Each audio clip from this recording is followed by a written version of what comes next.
How to get Microsoft 365 for free. Hello guys, this is Atticus and welcome back to another tutorial video.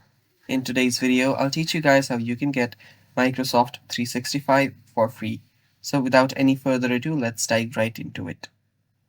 So the first step is open up your Microsoft store. So open up your store, and after you open up your Microsoft store, what you need to do is head over to your search bar. On your search bar, simply search for Microsoft 365. After you search for it, you will see different versions of Microsoft.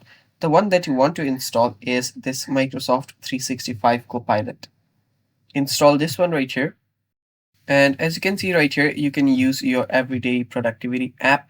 That is your spreadsheets, your presentation. You can access all of them. You can see the photos in here. So let me just zoom right in here.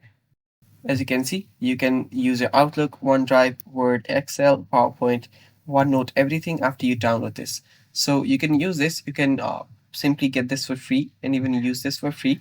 So after you download it, you can easily open this up and start using it. And yeah, that's how you do it. And that's all for today's video. Thanks for watching. Stay tuned for more and bye-bye.